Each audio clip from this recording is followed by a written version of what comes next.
So, in order to implement a decision tree, we have to have some data set. So, I am having a data set that is this. Okay, it is an IDs 1 to 14. Age is less than. We have three ranges of age, that is less than 21, between 21 to 35, and then greater than 31. We have income. Income is divided into three parts, also three categories, also high, medium, low. Gender is obviously two, male and male. Marital status obviously two, single and married. And bias, yes and no. This is actually a raw data that shows that के आपके पास किस तरह के combination वाले लोग जो हैं वो ब्यूटी प्रोडक्ट्स को बाय करते हैं या नहीं करते। तो अगर हम फर्स्ट डेटा को पढ़ना शुरू करें तो अगर एज लेस देन 21 हो, इनकम हायर है, जेंडर मेल है और मैरिटल स्टेटस सिंगल है, तो it is the probability that that person is not going to buy the product, that is the cosmetic products. ठीक है, लेकिन अगर हम यहाँ पे बात करें कि age is 21 to 35, income high है, जेंडर फीमेल है, मैरिटल स्टेटस सिंगल है, तो yes, that is going to buy, that person is going to buy the cosmetic products. अब यहाँ पे अगर इस डेटा को आप समझने की कोशिश करें तो this buy column is actually the outcome class of ours, and age, income, these four are the aspects. इन चार एस्पेक्ट्स के बिहाफ पे हमारे पास F वाला रिजल्ट आता है। तो X are the inputs. These four columns are the inputs or the X in our data. On behalf of these X, we do what? We decide Y, that is whether the person will buy or not. तो हम यहाँ पे अपना decision tree देखते हैं। Decision tree देखने के बाद अगर हम वापस से अपने यहाँ पे जाएं तो there are certain codes that I have written before. तो यहाँ पे आपको सबसे पहले क्या करना है, पांडास को अपने पास और numpy को इंपोर्ट करना है। I am importing. इंपोर्ट करने के बाद आपके पास यहाँ पे क्या है, एक read.csv होता है आपके पास। क्या करते हैं आप पांडास में अगर देखें तो आपके पास read csv फाइल है। इन CSV फाइल्स पे यहाँ पे आपको अपना कंप्लीट पाथ देना होगा और उस पाथ को देने के लिए आपके पास कोई ना कोई स्टोर करने के लिए वेरिएबल होना चाहिए। So I am commenting it down, that is short. Okay, so this is the way you read CSV file. I am going to remove this. अगर मैं आपको यहाँ पे अपनी इस एक्सेल शीट पे लेके जाती हूँ, that is this, और इसकी प्रॉपर्टीज को देखते हैं तो देखिए मेरे पास ये एक्सेल शो करती है, लेकिन आपके पास इसको ओपन करने के लिए प्लेटफॉर्म इज एक्सेल, बट इसकी एक्सटेंशन इज CSV। अगर आपको कोई डेटा CSV फॉर्मेट में स्टोर करना हो तो इट इज़ वेरी सिंपल कि आपको क्या करना होता है। I don't need you. ठीक, आप यहाँ पे फाइल में जाएं, सेव एज में जाएं, और सेव एज में जाने के बाद यहाँ से आपको अपने पास CSV कॉमा डिलिमिटेड फाइल को यूज़ करना होगा। अगर आप अपने पास कॉमा डिलिमिटेड फाइल नहीं यूज़ करना चाहते हैं, टेक्स्ट फाइल यूज़ करना चाहते हैं, तो आपके पास यहाँ पे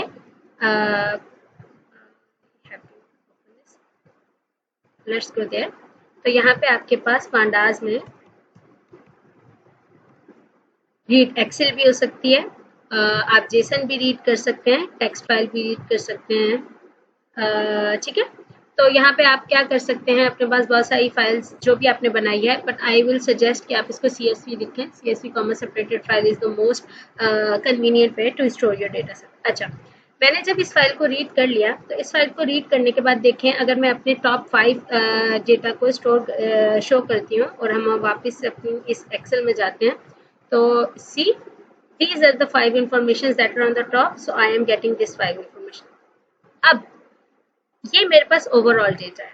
आई have to train my system कि वो एज, इनकम, जेंडर और मैरिटल स्टेटस पे खुद को ट्रेन कर दे, लेकिन प्रिडिक्ट वो बाय करे। तो buys is a Y and ID, age, income, gender and marital status are what? X। तो I have to separate it.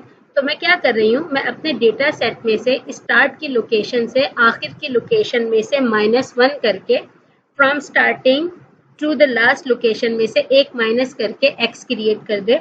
तो it will delete the -1 that is the bias column और x create कर देगा। And if x is created and I print x, तो सी हमारे पास क्या आ रहा है, पूरे x में से यहाँ से सिंपल हमारा बायस चला गया। Now I want what, I want say कि आप लोकेशन लो और सारी जो मेरे पास y में क्या करे, लोकेशन में मेरे पास 5th लोकेशन स्टोर कर दे। तो यहाँ से क्या होगा, मेरे पास 5th लोकेशन स्टोर हो जाएगी। तो बायस का कॉलम हमारे पास आ गया जिस पे हम अपने डेटा को क्या कहते हैं ट्रेन करेंगे। ठीक है, आप लोगों के पास एक लाइब्रेरी होती है that is sklearn। It is a very vast library. sklearn हमारे पास, अगर मैं इसकी डॉक्यूमेंटेशन निकालती हूँ तो हम लाइब्रेरी बहुत सारे एल्गोरिदम्स और क्लास देती है that is going to be applied to train your data to make decision trees, confusion matrices and a lot more. तो sklearn को आपको इंस्टॉल करना पड़ेगा। अगर इंस्टॉल नहीं किया हुआ, इट्स ओके, आपकी मर्जी है। वैसे नॉर्मली अगर आपने पाइथन की 2.3 से अबव पाइथन यूज़ कर रहे हैं तो आपके पास ये ऑलरेडी इंस्टॉल्ड होगी। तो sklearn की डॉक्यूमेंटेशन में अगर हम देखें तो हमारे पास क्या है, ये मशीन लर्निंग प्रॉब्लम को सॉल्व करने के लिए काम आती है। तो हमारे पास साइंस किट है, आपके पास सारे के सारे जो साइंटिफिकली बेस्ड ऑपरेशंस होते हैं ये उन पे काम करती है। एग्जांपल्स हो सकती हैं आपके पास, यहाँ पे गाइड्स हो सकती हैं, आपकी मर्जी है आप क्या देखना चाह रहे हो। sklearn में आपके पास के मीन्स आ सकते हैं। के मीन्स आपके पास अनसुपरवाइज्ड लर्निंग का एक एल्गोरिदम होता है।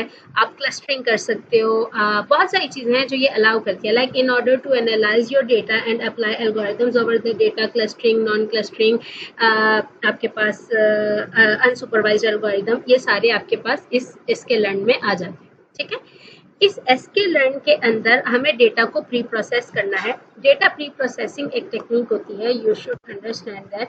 प्री प्रोसेसिंग ऑफ डेटा है कि आप अपने डेटा को प्रिपेयर कर रहे हो। प्रिपेयर किस लिए कर रहे हो, फॉर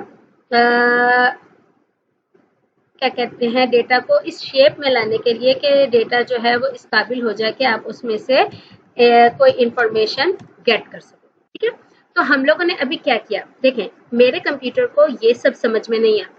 कंप्यूटर के लिए male is nothing and female is nothing, and for computer single and married is actually nothing.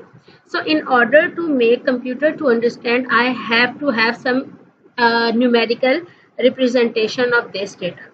अभी आप लोग बहुत स्टार्ट में हो तो आपको पता नहीं होगा, लेकिन हमारे पास काउंट फैक्टराइजर होता है, TF IDF होता है, ये सारे एल्गोरिदम्स होते हैं जो कि हमारे डेटा को न्यूमेरिकल फॉर्मेट में कन्वर्ट करते हैं।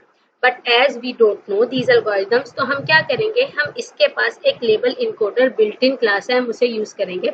This label encoder will do what, you will provide it the label and it will detect कि इस लेबल के अंदर कितने टाइप्स हैं, कितनी कैटेगरीज हैं, और उन कैटेगरीज के मुताबिक वो लेबल पर अप्लाई कर देगा।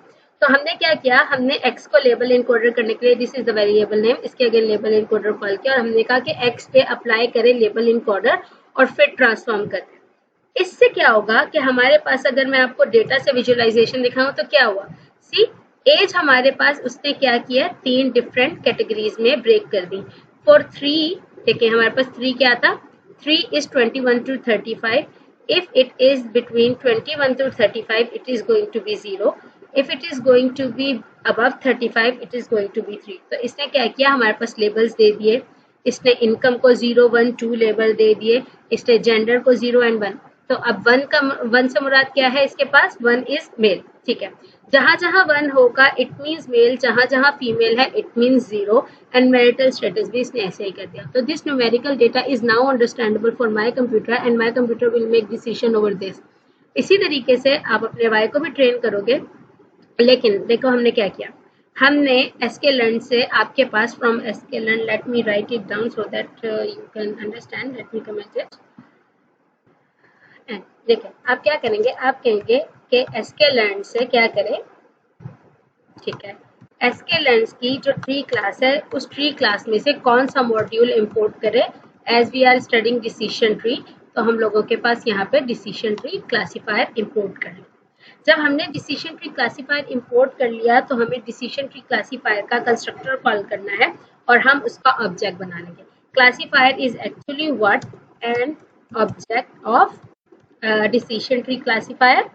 तो ऑब्जेक्ट है मेरे पास DECIS।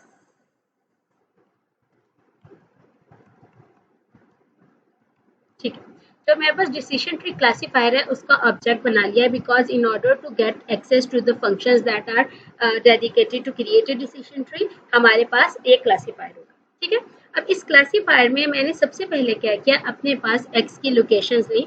मैंने कहा कि x की सारी लोकेशंस ले ले, 1 से कॉलम 5 जितने कॉलम है उनको ले, और y this y was the yes and no वाला, बायस और नॉट बाय वाला, और ये अलोकेशन थी हमारी बाकी सारे उन 4 कैटेगरीज की जिन कैटेगरीज पे हमारे पास क्या होगा, decision tree create.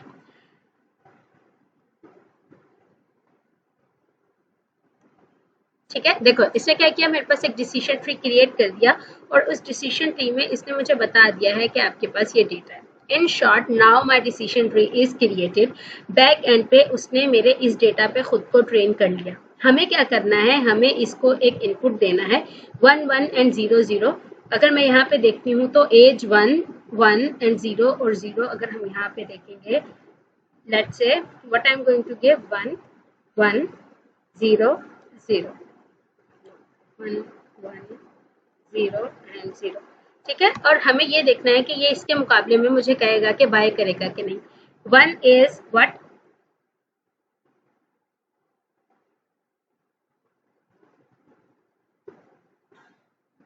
that is 21 to 35।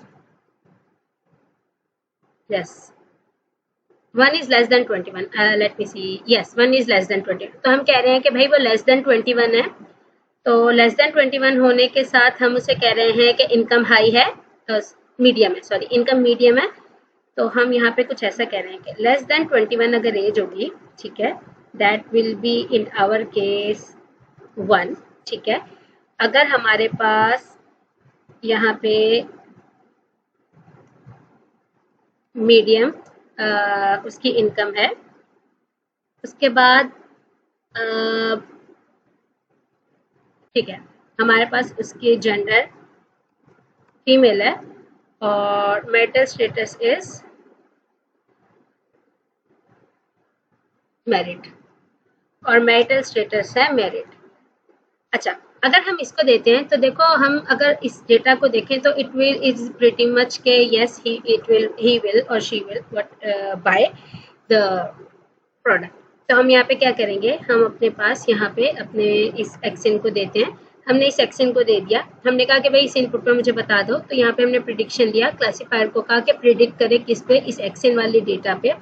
तो इसने एक्शन वाले डेटा पे प्रिडिक्ट करके वाई प्रिडिक्शन में डेटा स्टोर कर दिया। अगर मैं वाई प्रिडिक्ट लिखती हूँ तो see it is going to say yes, कि यस आप ये करोगे। हम अगर इस डेटा को चेंज करते हैं, अब देखते हैं, नो, क्योंकि देखिए यहाँ से क्या हुआ, हमने जेंडर चेंज कर दी, मेल। अगर मेल पे आ गए तो इसने क्या किया, इसने बोल दिया कि नो, मेल की प्रोबेबिलिटी हायर ये है कि that it is not going to create the sorry select the whatever the cosmetic product is, it is not going to work। यहाँ तक आपका काम हो गया, आपका डिसीजन ट्री इम्प्लीमेंट हो गया। The rest of the work is what I did for myself to make you people understand कि decision tree बना या नहीं बना, कैसे बना। So I am going to show you run this।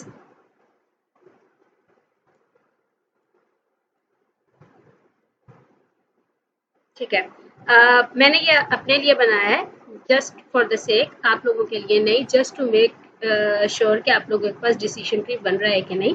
So see it is showing me that के this is the decision tree it made. हम true पे थे, अगर ट्रू पे आता है तो ये क्या बता रहा है, ये हम लोगों को बता रहा है कि लेस देन 0.5 हो अगर हमारे पास x 0। उसके बाद उसने ये बताया कि सैंपल्स कितने थे, वैल्यूज कितनी थी। तो this is the data that it stored at the back end, जिसमें हमारे पास ये वैल्यू है कि whether it is going to say yes और नो। ठीक, अगर आप कभी कोई एनालिसिस कर रहे हो तो उस एनालिसिस में आपको इस तरह का डेटा देना होता है। This is just for me कि मुझे बताना था, दिखाना था कि बैक एंड पे एक्चुअली हो क्या रहा होता है हमारे पास। तो this was the decision tree, you can make it. आप लोगों की अगर मैं लैब पे जाऊं, that lab you have to perform, so it will be kind of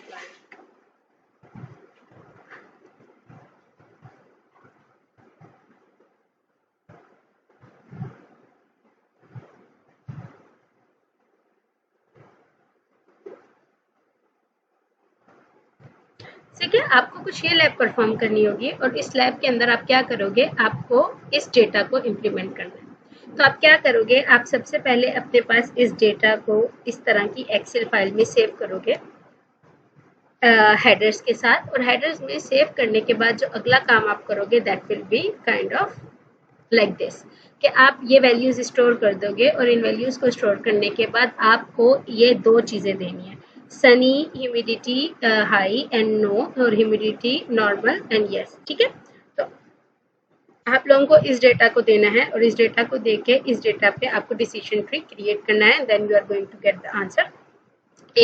तरीका बिल्कुल सेम है। यहाँ पे मैंने इस डेटा को इस्तेमाल किया है, आप अपनी एक्सेल शीट की जगह पे सिर्फ और सिर्फ अपने इस सनी और आउटलुक वाले डेटा को इस्तेमाल कर लोगे। ठीक है, so this was how to implement this decision tree by coding wise. Thank you, अल्लाह हाफिज।